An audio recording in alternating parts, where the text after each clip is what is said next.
السلام علیکم ګرانه کتونکو، تاسو وکتل چې نن څویمه ورځ ده چې واوره اوري او دا وطن داسې سپین دی. یو بل حال دی، دلته مرغان هم خوشحاله دي، چغالان هم خوشحاله دي، ملکان هم خوشحاله دي، سرداران هم خوشحاله دي، نوابان هم خوشحاله دي او زه خو نو بیخي خوشحاله.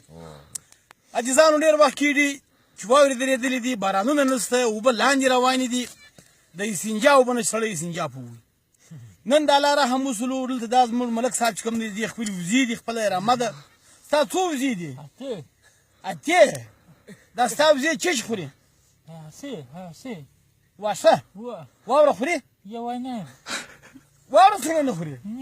دی څه وایي دا واوره ولې نه خوري سردار صاحب؟ وروره واوره خدای په دې نه خوري چې الله مالک دی، الله به دا واوره هم ویلي کړي واښه به را دغه سي، بیا به زه وزې راباسم. ښه ملک صاحب ستا څه مشوره ده ملک شکر خان؟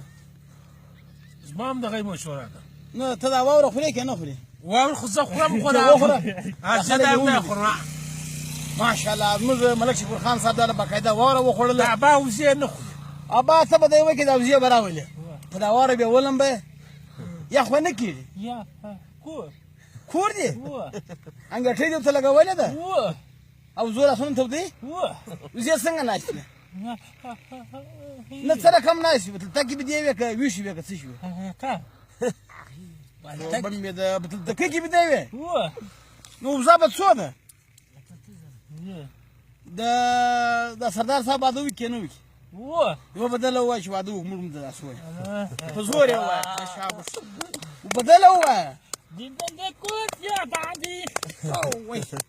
نوره پسې ووایه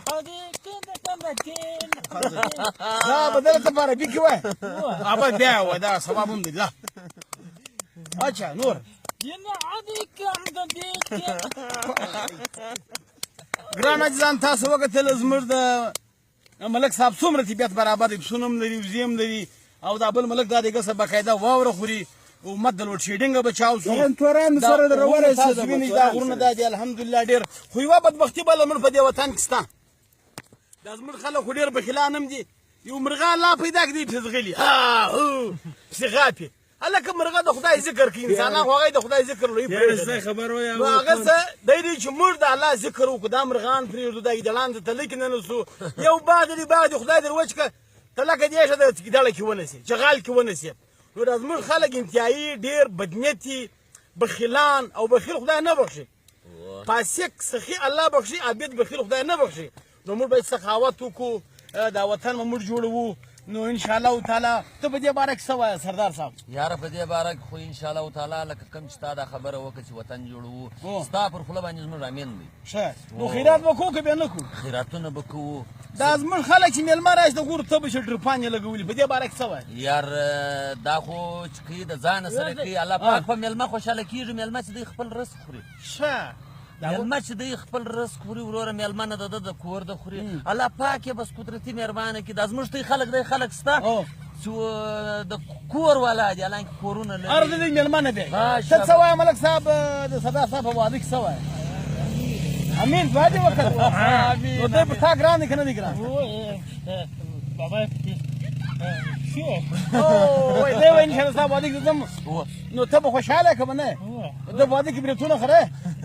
ده په واده کې بریتونه خورې؟ نو ډېره مننه عزیزان، تاسو موږ د یو سپېره د سپېره وطن د پلار د نیکه وطن یې ویډیو وکتله. انشاءالله تاسو به خوشحاله یاست که الله کړي وو. نو دغه زموږ یو ښه زبردسته جامع مسجد هم دی او د دې چې د کوم دی د لمونځونه کېږي انشاءالله. ستې ډېره مننه، خدای مې آباد کړه.